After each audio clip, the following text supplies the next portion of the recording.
Reduction, Stephen reduction, ठीक है। अच्छा, इसमें कोई ट्रिक लग सकती है मैम? बिल्कुल लग सकती है। रोज दे दो किसको? अरे यार तुम थोड़ी किसी को दे सकते हो, ऐसा कोई वर्ड स्पेसिफिक पर्सन दे सकते हो, पेरेंट्स को दे सकते हो, फ्रेंड्स को दे सकते हो। बहुत गंदे इंसान हो यार तुम लोग। अच्छा, स्टीफन बस ये याद रखना, नाइट्राइल आता है, नाइट्राइल आता है। और एस जो लिखा है वो बोल रहा होता है टिन के साथ लेके आओ। Stephen reaction, Stephen reaction. Screenshot time, screenshot time. Next. अच्छा एक बात बताओ मुझे, एक बात बताओ मुझे, CO ग्रुप अंदर आया तो मैम ये H कहां से है? ये तो कोई नहीं पूछ रहा बेटा, H तो हर कार्बन से लगा होता है। तो इस तरीके से भी हम Hello everybody and welcome to Next Toppers. My name is Tapur Omar, your chemistry educator, your Miss Exception, and मैं आ चुकी हूँ एक नए चैप्टर की नेम्ड रिएक्शंस के साथ। एंड आज हम जिस चैप्टर की नेम्ड रिएक्शंस पढ़ेंगे वो है aldehyde ketones and carboxylic acids, ठीक है। इस चैप्टर में 8 से 10 जितनी भी नेम्ड रिएक्शंस हम सब कवर करेंगे एंड इसके साथ साथ जिस रिएक्शन में ट्रिक लग रही होगी उस ट्रिक को भी मैं आपको बताऊंगी, ठीक है। तो आई होप सो आप सारे वीडियोस देखते हुए आ रहे हो, है ना। मतलब हमने सारे चैप्टर्स की नेम्ड रिएक्शंस कर लिए ऑलरेडी कवर। तो chapter wise named reactions and जिस चैप्टर में नेम्ड रिएक्शन में जो भी ट्रिक लग रही है वो सब मैंने आपको सारे वीडियोस में बताया हुआ है ना। तो उसको अच्छे से पढ़ लेना एंड स्टार्ट करते हैं आज का टॉपिक। पहली रिएक्शन रोजनमंड रिएक्शन, मैं बताती हूँ। पहली चीज को इसको रोजनमंड रिएक्शन मत बोलो, इसको बोलो रोजनमंड रिडक्शन। पहली चीज, हमें कभी रोजनमंड रिएक्शन या स्टीफन रिएक्शन बोलना ही नहीं है, हमें बोलना है रोजनमंड रिडक्शन, स्टीफन रिडक्शन, ठीक है। अच्छा, इसमें कोई ट्रिक लग सकती है मैम? बिल्कुल लग सकती है। रोज दे दो किसको? अरे यार तुम थोड़ी किसी को दे सकते हो, ऐसा कोई वर्ड स्पेसिफिक पर्सन दे सकते हो, पेरेंट्स को दे सकते हो, फ्रेंड्स को दे सकते हो। बहुत गंदे इंसान हो यार तुम लोग, गंदी सोच है चलो, तो रोज दे दो किसे? ऐसे ही किसी को। बस ये ट्रिक याद रखो, रोज दे दो ऐसे ही किसी को। क्या बोल रहे हो मैम आप? ये रोज दे दो ऐसे ही किसी को। वैसे मैं किसी को तो सी से स्टार्ट करने जाती, बट चलो ठीक है, किसी को रोज दे दो ऐसे ही किसी को। ऐसे ही एसाइल ग्रुप, किसी को क्लोराइड ग्रुप, ऐसे ही एसाइल ग्रुप, किसी को chloride group. Rosenmund reduction, acyl chloride का reduction, that's it. Acyl chloride उठाओ, RCOCl, है ना, रिडक्शन कर दो, रिडक्शन कर दो। अच्छा, आपको रिएजेंट याद रखना इस रिएक्शन में, पैलेडियम ओवर बेरियम सल्फेट होता है, लिनलास कैटलिस्ट जिसको आप बोलते हो। पैलेडियम ओवर बेरियम सल्फेट की प्रेजेंस में रिडक्शन हो जाता है। मतलब एक हाइड्रोजन क्लोरीन को पकड़ेगा, एक हाइड्रोजन कार्बन के साथ जाएगा, ठीक। तो प्रोडक्ट में क्या बनेगा? RCHO plus HCl। रोज दे दो ऐसे ही किसी को, रोज दे दो ऐसे ही किसी को। मैम एग्जांपल, चलो एक एग्जांपल करते हैं। CH3COCl प्लस H2 क्या मिलेगा? पैलेडियम ओवर बेरियम सल्फेट से पास करने पे CH3CHO प्लस HCl। रोज दे दो ऐसे ही किसी को, ठीक है। तो ये हमारी रिएक्शन हो गई। मेक श्योर साथ ही साथ स्क्रीनशॉट भाई सब बच्चे लेते हुए चल रहे हो, स्क्रीनशॉट लेते हुए चलना, आगे बढ़ जाए। नेक्स्ट क्या है? Stephen reaction. जैसा मैंने बोला, जैसे रोजनमंड रिडक्शन होता है वैसे ही स्टीफन रिडक्शन होता है, ठीक है। तो यहाँ पे भी सेम कहानी है। अच्छा, स्टीफन बस ये याद रखना, नाइट्राइल आता है, नाइट्राइल आता है। और एस जो लिखा है वो बोल रहा होता है टिन के साथ लेके आओ, tin chloride, basically tin chloride, ठीक है। एस मतलब स्टीफन, टिन की प्रेजेंस में रिएक्शन होगी, ठीक है। तो क्या होगा? सबसे पहले आपको ले लेना है RC ट्रिपल बॉन्ड N। हमें क्या लेना है? हमें लेना है RC ट्रिपल बॉन्ड N। ऐसे मैंने शो कर दिया, नाइट्राइल में ट्रिपल बॉन्ड लगा होता है, ठीक है। रिएक्शन करा दो tin chloride in the presence of HCl, ठीक। और इसका भी रिडक्शन कर दो, इसका भी रिडक्शन कर दो, मतलब H2 अंदर जाएगा। रिडक्शन मतलब H2 ग्रुप अंदर जाएगा। तो एक H इसको दे दो, एक H इसको दे दो, तो बन जाएगा RCH डबल बॉन्ड NH, ये बन जाएगा। फर्दर इसको पास कर दो H3O प्लस से, एसिड से, तो ये बन जाता है RCHO प्लस, साथ ही साथ अमोनिया बाहर निकलेगा, ठीक। मतलब वाटर की प्रेजेंस में जाएगा तो ऑक्सीजन अंदर इधर आ जाएगा और दोनों H2 यहाँ पे चले जाएंगे, तो यहाँ पे भी एल्डिहाइड बन जाएगा। तो रोजनमंड समझ गए तो स्टीफन समझ गए। इसको कई लोग ऐसे ना लिख के लिख देते हैं, सीधा H2 लिख दो ताकि रोजनमंड की तरह ही लगे, और ऊपर लिख दो टिन क्लोराइड, चलेगा। H3O प्लस भी उधर ही लिख दो तो डायरेक्ट मेन प्रोडक्ट बना दो, वो भी चलेगा। बट ये ओवरऑल हमारी स्टीफन रिएक्शन होती है। Stephen reaction, screenshot time, screenshot time. Next क्या है हमारे पास? Gattermann Koch reaction. किसी मैन के पास मैम CHO ग्रुप नहीं है तो वो गैटर है। मैन यहाँ पे कौन है? बेंजीन। अगर किसी मैन के पास CHO नहीं है तो वो गैटर है। तो इस बेंजीन को हमें क्या देना है? इस बेंजीन को हमें देना है मैम बेंजल्डिहाइड में कन्वर्ट कर देना है ना। तो मैन को बना देना है CHO में। हमारे पास अगर मैन यानी कि कौन सा मैन? हमारा बेंजीन मैन। बेंजीन मैन के पास अगर CHO नहीं है तो हम बोलेंगे वो गैटर है एकदम। तो गैटरमैन रिएक्शन किसकी प्रेजेंस में होगा? कार्बन मोनोऑक्साइड की प्रेजेंस में होगा। देखो अब ध्यान सुनो, कार्बन मोनोऑक्साइड की प्रेजेंस क्यों लिए? क्योंकि ध्यान से देखो, आपको CO ग्रुप अंदर लेके आना है, CO ग्रुप को अंदर लेके आना है। अच्छा एक बात बताओ मुझे, CO ग्रुप अंदर आया तो मैम ये H कहां से आया? ये तो कोई नहीं पूछ रहा बेटा, H तो हर कार्बन से लगा होता है। तो इस तरीके से अभी हम, क्योंकि मैकेनिज्म में नहीं जा रहे, हम मेन रिएक्शन समझ रहे हैं, हम अभी मैकेनिज्म में नहीं जा रहे हैं, तो आपको इतनी चीजें ऐसे याद करनी है, ठीक है। चलो, तो कार्बन मोनोऑक्साइड आता है, वैसे तो HCl के साथ आता है ना, HCl की प्रेजेंस में आता है, HCl एसिड के साथ, और साथ ही साथ एनहाइड्रस AlCl3 होता है, या एनहाइड्रस FeCl3 भी आप लिख सकते हो, ठीक है। तो ये हमारी गैटरमैन कॉच रिएक्शन होगी। स्क्रीनशॉट ले लिया, आगे बढ़ते हैं। ईटार्ड रिएक्शन में बस एक वर्ड पहले याद रखो, क्रोमिल क्लोराइड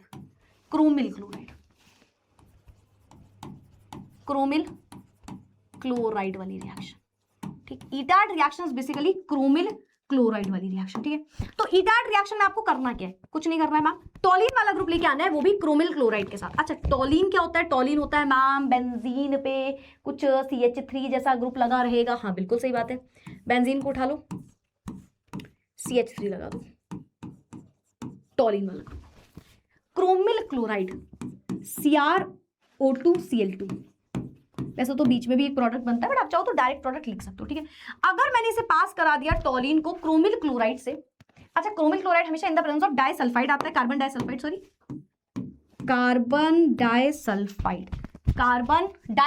के साथ आता है, ठीक है। तो यहाँ पे क्या बन जाएगा? अच्छा एक ही साथ अगर चाहो तो वही लिख दो, H3O+ की प्रेजेंस में, ठीक। तो क्या बन जाएगा यहाँ पे भी? बेंजल्डिहाइड, बेंजीन पे आके लग जाएगा हमारा CHO ग्रुप।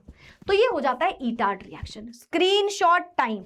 जहां जहां R मैं लिख रही हूं बेटा वो एल्काइल ग्रुप है, जहां जहां मैम ने लिखा है R वो हमारा क्या है? वो हमारा एल्काइल ग्रुप है। और जहां जहां मैम ने लिखा है अपना क्या बोलते हैं, कोई भी ऐसा ग्रुप, अराइल ग्रुप, AR लिख दूं तो वो अपना अराइल ग्रुप मतलब बेंजीन वाला ग्रुप हो गया, ठीक है।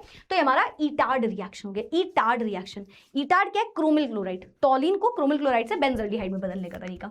नेक्स्ट ओजोनोलिसिस, बड़ी आसान है। झोपड़ी वाली रिएक्शन, हट वाली रिएक्शन, और इसमें आते हैं हमारे दया भाई, दया बहन नहीं, दया भाई। एक दया बहन है अपनी, है ना, एक तो वो है, एक दया भाई है जो दरवाजा तोड़ देते हैं। अच्छा दया है कौन? याद आ गया, दया कौन है? जिंक, ठीक है। तो एक एल्कीन को लेके आते थे, जैसे C≡C H2 ओजोनोलिसिस। तो पहले तो समझ में आ गया मैम, ओजोनोलिसिस मतलब ओजोन होगा, ठीक है। रिएक्शन करो। तो एक हट झोपड़ी बनती है, CH2 ऑक्सीजन, तीनों ऑक्सीजन इस तरीके से लगेंगे। एक ऑक्सीजन इन दोनों के साथ में लग जाएगा, एक अलग अलग लग जाएगा, ठीक है। अब आएंगे दया भाई, अब रिएक्शन में आएंगे दया भाई, रुको इसको सही कर दो। अब रिएक्शन में आएंगे मैम दया भाई क्या करेंगे? दया भाई है कौन? पहले तो जिंक। ये जिंक क्या करेगा?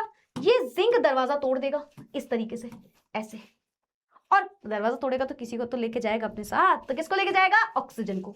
तो जिंक ऑक्साइड बाहर निकल जाएगा, ऐसे लिख देती हूँ ZnO। जिंक ऑक्साइड बाहर निकल गया, बचा क्या मैम? CH2O जिसे हम HCHO बोल सकते हैं, और मैम फिर से CH2O जिसे हम HCHO बोल सकते हैं। तो आप इससे एल्डिहाइड कीटोन दोनों बना सकते हो किसी भी तरीके से। जैसे यहाँ पे हमने दोनों एल्डिहाइड बनाए, कीटोन भी बन सकता था, है ना। हो सकता है इसके बगल में एक और कार्बन लगा दो तो कीटोन भी बन जाता, और बगल में लगा दो तो इस तरीके से, ठीक। एल्कीन लिया, हट वाली रिएक्शन जिसमें दया भाई आके दरवाजा तोड़ देगा। दया कौन है? जिंक, ठीक। तो ये आएगा दरवाजा तोड़ देगा। कोई भी ग्रुप लगा हो सकता है इसके आगे H की जगह कार्बन लगाओ, है ना, जो मैंने आपको बोला। हो सकता है कीटोन बनना हो तो दो कार्बन लगे हो, हाइड्रोजन की जगह कार्बन ही लगाओ डायरेक्ट दोनों, तो दोनों में से कुछ भी हो सकता है, ठीक है। चलो फिलहाल हमने एल्डिहाइड बना के देख लिया। तो ओजोनोलिसिस, ओजोन की प्रेजेंस में लिसिस हो जाना बेसिकली, ठीक। और यहाँ पे दया दरवाजा तोड़ देता है, तो ओजोनोलिसिस की ट्रिक हो गई। क्लेमेंसन रिएक्शन ले लिया ना, स्क्रीनशॉट ले लिया, ठीक है। क्लेमेंसन रिएक्शन, क्लेमेंसन क्या करता है? देखो क्लेमेंसन और वोल्फ किश्नर, अगेन कोई ट्रिक नहीं है, बट दो पेयर में याद करो, सेम बट डिफरेंट, ठीक है। तो कुछ रिएक्शन पेयर में ही हमेशा याद होनी चाहिए, जैसे क्लेमेंसन रिएक्शन और वोल्फ किश्नर रिएक्शन साथ में याद करना। क्लेमेंसन क्या होता है? दोनों ही केमिकल प्रॉपर्टी में आती है ना। तो आप एल्डिहाइड उठाओ जैसे कि CH3 let's say CH3 CHO, आपने ये उठा लिया, ठीक। अब हम साथ लिखते होंगे वोल्फ किश्नर को भी, CH3 CHO, ठीक। Yes ma'am. एल्डिहाइड को उठाओ, या कीटोन भी ले सकते हो, चलेगा। क्या करूं मैम, इसकी रिएक्शन करा दूं, इसकी रिएक्शन करा दो, ठीक, इसकी रिएक्शन करा दो। बेसिकली यहाँ पे भी रिडक्शन ही होता है, यहाँ पे भी रिडक्शन ही होता है, ठीक है। तो यहाँ पे भी रिडक्शन होगा, बस यहाँ पे एल्डिहाइड का रिडक्शन होगा। तो CH3CHO प्लस H2 है ना, यहाँ पे CH3CHO प्लस H2, ठीक।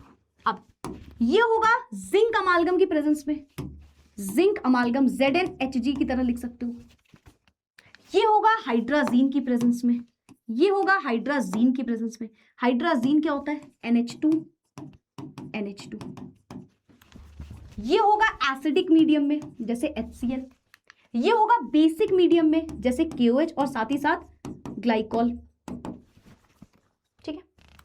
इसमें बनेगा एल्केन, है ना, इसमें बनेगा एल्केन, कार्बन कार्बन में आएगा डबल बॉन्ड, ठीक, सॉरी एल्केन बनेगा मतलब कार्बन कार्बन में सिंगल बॉन्ड, ठीक। और इसमें बनेगा एल्केन, कार्बन कार्बन में सिंगल बॉन्ड। अब दोनों रिएक्शन को ध्यान से देखो, मैंने दोनों में डायरेक्ट नेम्ड के साथ लिख दिया है, मतलब मैंने ऐसा कुछ नहीं किया कि क्या कहते हैं कोई अल्काइल ग्रुप लगा दिया, कुछ कर दिया, डायरेक्ट नेम के साथ लिख दिया, ठीक है, डायरेक्ट नेम के साथ लिख दिया, ठीक। तो हाइड्रोजन अंदर आ जाएगा बेसिकली आप अगर ध्यान से देखो, इस कार्बन के साथ पूरी कहानी हुई है, पूरी कहानी तो इस कार्बन के साथ हुई है, ध्यान से देखो कहाँ गया ये वाला कार्बन के साथ पूरी कहानी हुई है। मैं इसको ऐसे लिख सकती थी RCHO plus H2 in the presence of Zn, zinc अमालगम HCl की प्रेजेंस में। तो हुआ क्या, एल्काइल ग्रुप तो एज इट इज है ना, और ये जो RCHO है जिसे हम ऐसे लिख सकते थे RCHO, ये पूरा बॉन्ड टूटा है मैम, आप ये कहना चाह रहे हो, और दोनों H2 आके इससे लग गए कार्बन से, है ना, बिल्कुल सही बात है। तो ये बन गया CH3, है ना, CH3 बन गया।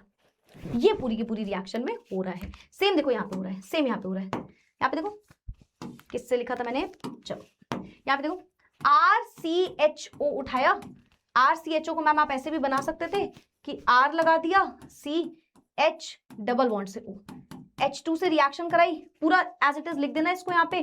तो क्या बना RC, और ओवरऑल काम हुआ क्या, हाइड्रोजन जाके अंदर लगा, दोनों बॉन्ड टूट गए, है ना। Again we are not going to understand the mechanism in this, हम जो समझ रहे हैं, जो हमारी रिएक्शंस इंपॉर्टेंट है, जिससे हमको कन्वर्जन पूछे जाते हैं, है ना, वो समझो। तो यहाँ पे बन गया hydrogen hydrogen hydrogen, basically RCH3 वही एल्केन वाला ग्रुप बन गया, ठीक। तो ये हो गया क्लेमेंसन और Wolff Kishner. Next very important, aldol condensation. इसको तो लिखने के तरीके में ही ट्रिक है।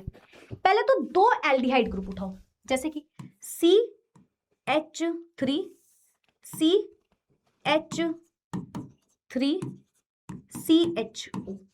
एक ये लिखो, दो एल्डिहाइड जिनमें अल्फा कार्बन हो, ठीक है, अल्फा कार्बन होना चाहिए, और उनका कंडेंसेशन कराओ, उनसे वाटर मॉलिक्यूल बाहर निकालो। एल्डोल मतलब जिसमें एल्डिहाइड और अल्कोहल दोनों हो। मैम कहाँ है, नहीं वो बीच में प्रोडक्ट बनता है, ठीक है। और दूसरा ग्रुप क्या ले लो, COHCH3, मतलब दो एल्डिहाइड लो, एक का कार्बन ये CH3 वाला यहाँ पे लगा दो, और दूसरे का CHO वाला ग्रुप यहाँ पे लगा दो। दोनों को ऑपोजिट जगह लगाओ, जहां CHO लगा रहे हो उसमें उसके नीचे दूसरे वाले में CH3 लगा दो, और जहां CH3 लगा रहे हो उसके नीचे CHO लगा दो। अब कंडेंसेशन, H2O को बाहर निकाल दो, H2O को बाहर निकाल दो, बेस की प्रेजेंस होती है NaOH की प्रेजेंस में, ठीक है। क्या हो जाएगा, देखो अब जो लगाना है, देखो CHO लगा है मैम सबसे पहले, उसके बगल में मैम CH लगा है, उसके बगल से मैम दो बॉन्ड टूट गए, और नीचे कार्बन लगा है उससे भी दो बॉन्ड टूट गए, दोनों से डबल बॉन्ड लगा दो, HCH3। मैंने फाइनल प्रोडक्ट बना के दिखाया है, आप चाहो तो एल्डोल प्रोडक्ट भी बना सकते थे ना। एल्डोल क्या बनेगा, ऐसे यहाँ पे OH लगेगा, यहाँ पे CH3 लगेगा, यहाँ पे H, बैलेंस कर लेना, H3H, है ना, H2 बैलेंस, तो ये एल्डोल होता है। इसके बाद ये वाला प्रोडक्ट बनता है, पर आप चाहो तो आप डायरेक्ट प्रोडक्ट भी समझ सकते हो। एल्डोल कंडेंसेशन, यहाँ पे अल्फा कार्बन होना चाहिए, है ना, अल्फा कार्बन, ये देखो ये अल्फा कार्बन है ना, अल्फा कार्बन की प्रेजेंस में होता है। अल्फा कार्बन नहीं है, एल्डोल कंडेंसेशन नहीं होगा। मैम अल्फा कार्बन नहीं है तो क्या नहीं होगा, एल्डोल कंडेंसेशन नहीं होगा, एल्डोल कंडेंसेशन नहीं होगा। बताओ एल्डोल कंडेंसेशन आ गया। नॉर्मल ट्रिक, लिखने में ही ट्रिक है उसके, कोई नई चीज नहीं बताई मैम ने, लिखोगे ट्रिक समझ जाओगे अपने आप। एल्डोल कंडेंसेशन, कैनिजारो, जैसे एल्डोल कंडेंसेशन में जिसमें अल्फा कार्बन है उसमें हो रहा है, कैनिजारो बेटा जिसमें अल्फा कार्बन एब्सेंट है उसमें होगा। अल्फा कार्बन एब्सेंट है, Cannizzaro can not have carbon, Cannizzaro can not have alpha carbon. जैसे फॉर्मल्डिहाइड HCHO प्लस HCHO, इनको उठा लो, बेस की प्रेजेंस में होती है ये रिएक्शन KOH के साथ, या एरो के ऊपर भी आप लिख सकते थे। यहाँ पे क्या बनता है, अल्कोहल और कार्बोक्सिलिक एसिड का सॉल्ट, ठीक है। तो एक तो बन जाएगा COH HCOH वाला ग्रुप, है ना, एक OH एक ये CH3OH, है ना, हाँ CH3OH बन जाएगा। और एक क्या बनेगा, COOK, है ना, मतलब एक पोटेशियम अंदर चला जाएगा एक बार, तो वो कार्बोक्सिलिक एसिड का सॉल्ट बना देगा, और एक बार हमारा अल्कोहल बना देगा। Cannizzaro can not have alpha. जारो यहाँ पे हम बोलते हैं अल्फा को, जो हम जारो वर्ड यूज कर रहे हैं ना उसका मतलब ये अल्फा, यहाँ पे जारो अल्फो, जारो मतलब अल्फा, जारो मतलब अल्फा, हमारे लिए जारो का मतलब क्या है, अल्फा, ठीक है। तो can not have zero, can not have alpha carbon, can not have zero, can not have alpha carbon, तो बन गया अल्कोहल और साथ ही साथ पोटेशियम का एक सॉल्ट, कार्बोक्सिलिक एसिड पोटेशियम का एक सॉल्ट बन गया। चलो भाई आगे बढ़ जाए, next reaction next is HVZ reaction. HVZ का फुल फॉर्म क्या होता है पहले तो, इट इज हेल-वोल्हार्ड-ज़ेलेंस्काई रिएक्शन, हेल-वोल्हार्ड-ज़ेलेंस्काई रिएक्शन। अच्छा यहाँ पे क्या होता है, इसमें पहले तो ये याद रखो, HVZ reaction is for carboxylic acid, this is for carboxylic acid. Hell Volhard Zelinsky reaction, chlorine को उठाओ हेल पे फेंको, क्लोरीन को उठाओ हेल पे फेंको, और हेल यहां पे है क्या, एसिड, एसिड में फेंको। हेल-वोल्हार्ड-ज़ेलेंस्काई रिएक्शन, क्लोरीन मतलब हैलोजन बेसिकली, क्लोरीन ब्रोमीन हो सकता है ना। Hell Volhard Zelinsky reaction, again there is no alpha carbon, ठीक है, there is no alpha carbon, ठीक, ऐसे लिखो, या इसको हटा भी तो चलेगा। फिलहाल HVZ रिएक्शन कैसे होगा मैम, कैसे होगा मैम, सॉरी नो नहीं सॉरी, उसको प्लीज करेक्ट करो, there should be a presence of alpha carbon, alpha carbon present होना चाहिए, है ना, अल्फा कार्बन हमारा प्रेजेंट होना चाहिए, जैसे कि RC, ठीक है, COOH वाला ग्रुप, बैलेंस कर लो, यहाँ पे H3 लग जाएगा, है ना, और अल्फा कार्बन है, देखो अल्फा कार्बन है, कार्बोक्सिलिक एसिड के बगल वाला कार्बन अल्फा कार्बन, ठीक। रिएक्शन किससे होगी, हैलोजन, X2, हैलोजन को लेके आना होता है, वो भी रेड फॉस्फोरस की प्रेजेंस में हमेशा, है ना, हाई टेम्परेचर पे।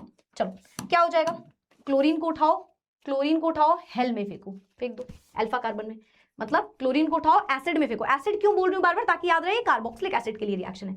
तो RCH2COOH और यहाँ पे आके हेलोजन लग गया, एक H और Cl जो बचे वो बाहर निकल गए, है ना। अब कोई भी ग्रुप उठा लो यार, एल्काइल की जगह कोई भी ग्रुप उठा लो, बस ये याद रखना हेलोजन को उठाओ हेल में फेंको, हेल हमारा एसिड है, तो ये याद रहेगा यहाँ से कि कार्बोक्सिलिक एसिड के लिए, और अल्फा कार्बन यहाँ पे प्रेजेंट होना चाहिए, ठीक है।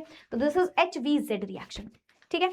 और अच्छा बहुत सारी रिएक्शन, बहुत सारे बच्चे एक मैंने वीडियो में देखा था, मैम ये रिएक्शन नहीं कराई वो नहीं कराई, तो जो रिएक्शन आपको नहीं कराई है ना उसका मतलब है वो किसी चीज में ऑलरेडी है, जैसे डायजोटाइजेशन नहीं कराया तो वो आपको अमीन्स चैप्टर में पढ़ना है, जैसे टॉलेंस रिएजेंट वाली रिएक्शन नहीं कराई, फेलिंग सोल्यूशन, तो वो आप ऑलरेडी टेस्ट टू डिस्टिंग्विश में पढ़ोगे जाके। यहाँ सिर्फ आप सिर्फ इस चैप्टर में जो नेम्ड रिएक्शन है, जो और किसी चैप्टर में नहीं है, फिर वो नेम्ड रिएक्शन पढ़ते हो, और उनमें जितने की ट्रिक होती है वो सारी की सारी ट्रिक मैं आपको एक्सप्लेन करती हूँ, ठीक है। तो आई होप सो ये सारी ट्रिक अच्छे से समझ में आ गई, इससे अच्छी ट्रिक तुम्हारे पास है तो बात अलग है, लेकिन जितना हो पाया मैंने इन सारी चीजों को ईजी रखने की कोशिश करी थी, ठीक है। सो आपके एग्जाम में जब डायरेक्ट क्वेश्चन आता है ना तो बहुत डिफिकल्टी, चैप्टर वाइज हमने हर चीज बहुत डिटेल में पढ़ी है, जब डायरेक्ट क्वेश्चन आ जाए, जब आपसे वो बोले कन्वर्जन करो, अब आप बैठ के सोचो यार इतनी सारी रिएक्शन हमें तो याद ही नहीं है, हमें तो पता ही नहीं है, तो क्या रिएक्शन रटना ही होता है, क्या नहीं रटना होता है, तो कुछ चीजें थोड़ी बहुत ऐसे पता होनी चाहिए कि हमें दिमाग में मेमोराइज रहे, हम टाइम पे उसको सोल्यूशन उसका कर पाए क्वेश्चन का, है ना। ये नहीं क्या हमें क्वेश्चन आता है हम कर रहे हैं आधे घंटे सोच सोच के, नहीं, सोल्यूशन बहुत इजीली बहुत कम टाइम में हम कर पाए। So this is very important, and उसी के लिए ये सारे चैप्टर्स की रिएक्शंस मैं आपको पढ़ा रही हूँ, ठीक है। एंड जितनी ट्रिक हो पाती है मैं आपको सारी की सारी बताती हूँ। That's it for today. That's all about इस चैप्टर की रिएक्शंस, नेम्ड रिएक्शंस। अगर वीडियो अच्छा लगा हो तो यार तुमको पता है एंड में, क्योंकि हम यहाँ पे क्लियर करने तो आए ही नहीं थे, हम तो क्लियर करने आए थे, तो कमेंट में क्लियर जरूर लिख देना, ठीक है, ताकि मुझे पता चल जाए कि हमारे बच्चों को बहुत अच्छे से ये चैप्टर की जो नेम्ड रिएक्शंस है क्लियर हो गई है। See all in the next video, खत्म टाटा बाय बाय, फिर मिलेंगे, bye bye, take care, keep studying, keep learning, thank you so much everyone.